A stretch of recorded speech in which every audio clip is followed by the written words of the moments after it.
I just got the new seat posts and I just removed the tabs.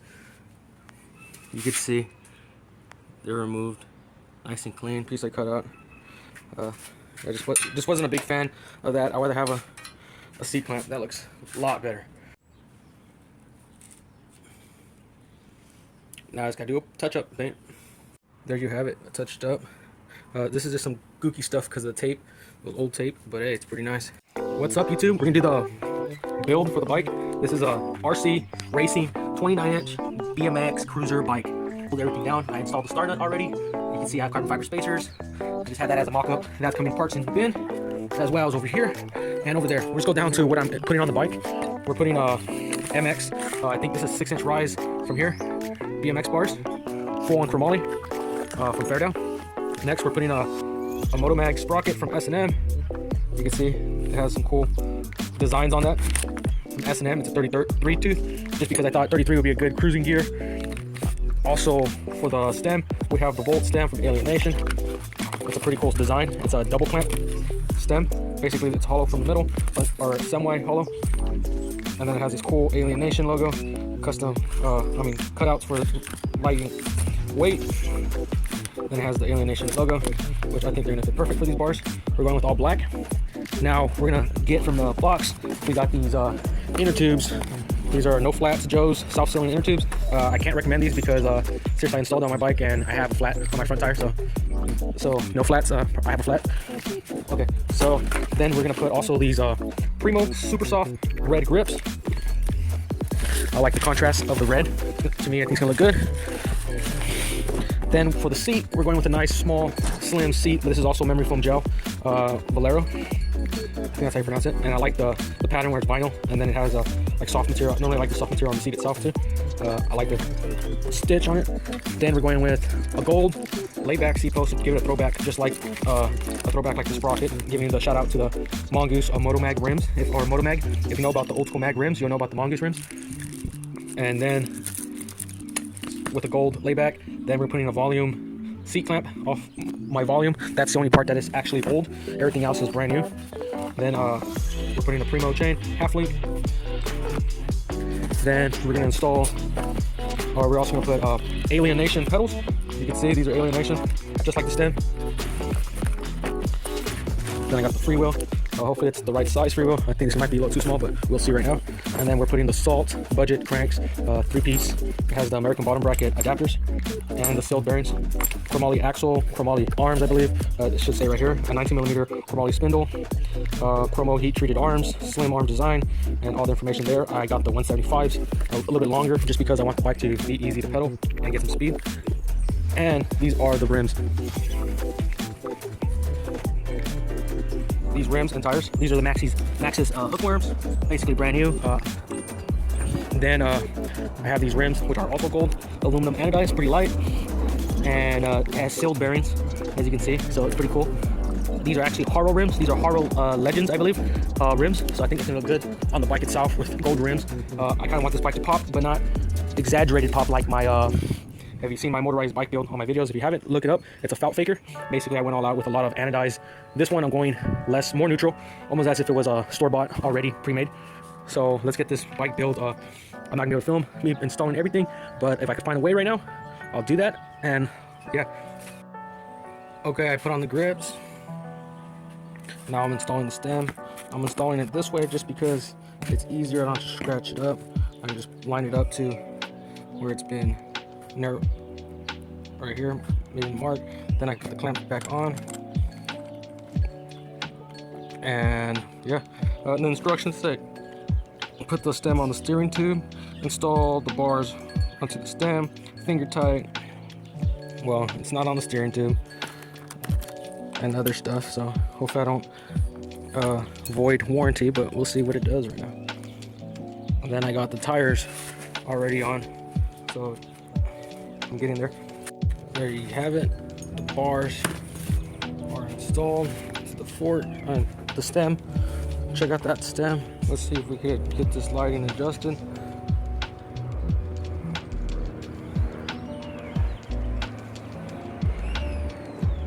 The bolts actually seem like grade 8 bolts, so that's kind of good. And I got the bar ends. Everything's just kind of greasy, I guess my hands or whatever, but all brand new. I'm about to start to install the bars onto the forks, but I have a different cap. They actually kind of have like a countersink where it sinks in, and it looks really cool, but I don't know where it's at. I'm gonna install it with this one, but maybe later on in the video when I finally put the bike together, it's gonna be with a different cap. So it's gonna look pretty cool. Like, just look at this one, and then you'll see the other one, the one I'm talking about. When installing these cranks, you gotta make sure you actually have the inner washer, which helps because it doesn't crush your bearings. I'm gonna call it the inner washer, but you call it a bushing. But you can see there's two different sizes for two different style bearing cups. So I'm gonna check which one seems like it's gonna be the right one and then install it in there. I'm pretty sure it's the big one, but we can't leave this out of the question. It was in the kit. Just make sure you install this when you're installing 3-piece cranks. It's gonna help a lot with the bearings. See how smooth they are. As you can see, I put the right bushing because it's on there and it actually spins with the bearing. It's all the way in here.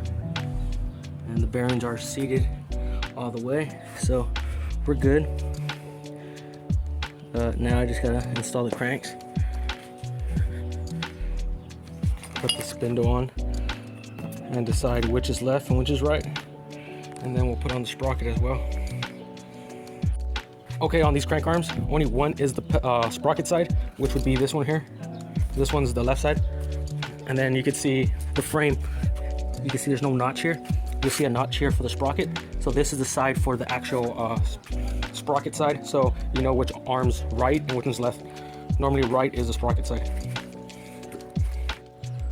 Another thing, when you get these nicer crank sets, they normally come with spacers. Like this one's a bit thicker, this one's just as thick, this one's a little thinner. These spacers are for you to space the crank arms. So when you install it, you can see, or you can't see, but you can see it here. So when you install it, you want the right amount spacing. And basically, just by putting on this spacer here, or not the spacer, but the shield, it's a dust shield. It's a little longer. Normally the pedal side has the longer side. And then the shorter one here would be for the actual sprocket side, the shield. I like to just put it like this so you can see how much space you have between the frame. And you can see it's a little off, but you know why it's off? Because it doesn't have a sprocket. But once you put the sprocket on, I think it should be about the same length as this distance.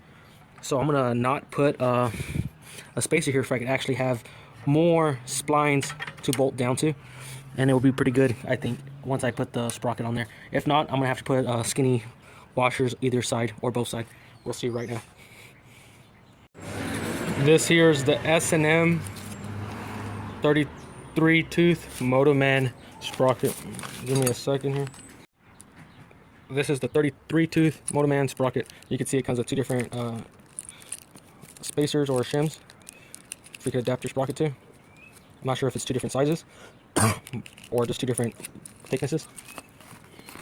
It comes with a little sticker, I guess, when you're paying this high dollar price for a nice little sprocket here. It should come with a sticker, right? It's pretty cool sprocket. It's really light. CNC, made in the USA. A lot of the stuff that I got was made in the USA, so that's pretty cool. The frame was actually located somewhere here in California, so that's pretty cool. So now I'm just going to install the sprocket and see what shim, spacer, and if I need to put some more spacers for the crank set. Okay, it is going to be this shim here, and you could install it either way. It doesn't affect the performance, but why should I install it like this and lose some of the design when I could have the nice Motomag looking sprocket here? So I'm going to put it this way, and we'll install it right now. Okay, you can see the spacing here. It's about a finger and a little bit more.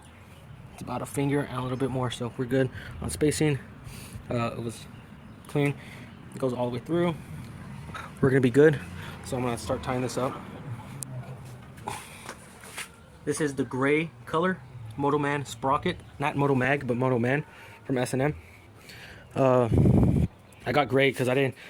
Just something different. I could always spray oven cleaner or something, and then I'll take off all the anodize. Then I could polish it or have it raw. There's raw version, polish, and then gray, and I think black. So I just got the gray one. Could have got black, but I got gray. Oops. Cranks are on. Spins like butter. Honestly, it looks pretty cool even without the little spacers. It just looks like it's one piece, one unit. I'll definitely show that off once I get everything put together. Now we're installing the pedals. We got the pedals here. These are actually like I didn't show this when I was installing the cranks, but I did put a little bit of grease. It just helps. I put in actual the bearing cups. Starting to look like a bike. Got the alienation. Salt cranks.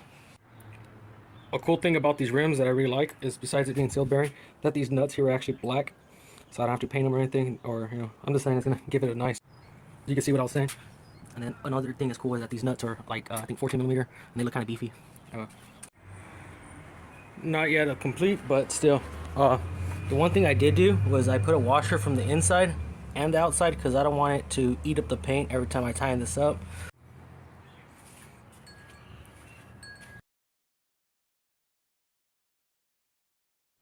You guys are probably guessing, how does this bike sound?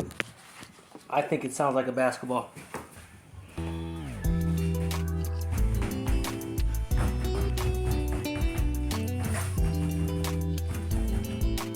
And that's how a brand new bike should sound when everything's done right.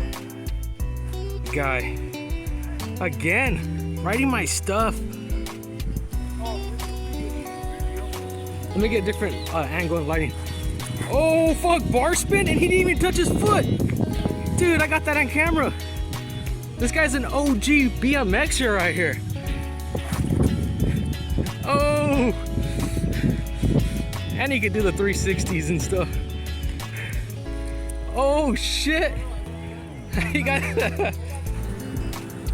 arms are good enough. Yeah, the arms are perfect, the length of the bars, everything.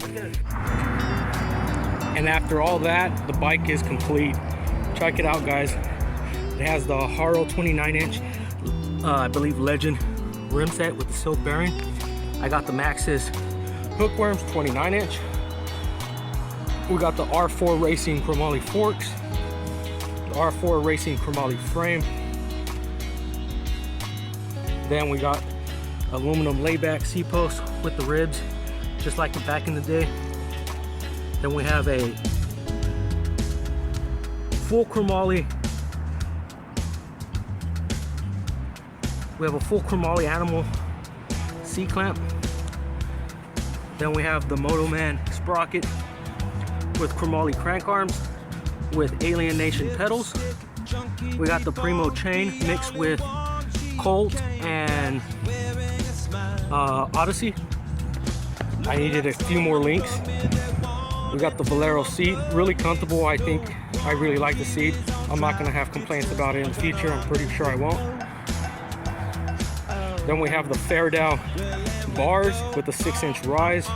We got the Primo grips in red with the Primo bar ends.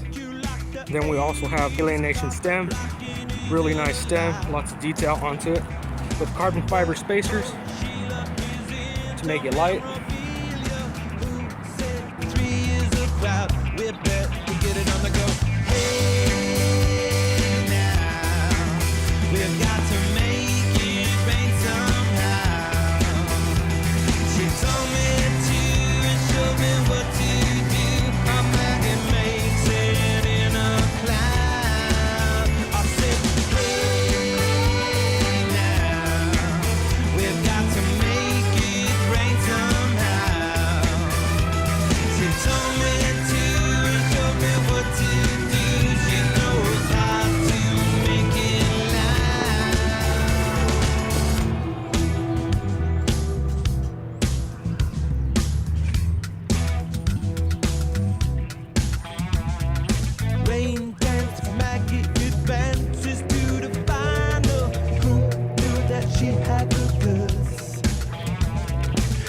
Did I know her body was warm, delicious, vinyl to your. Check out my YouTube channel, subscribe.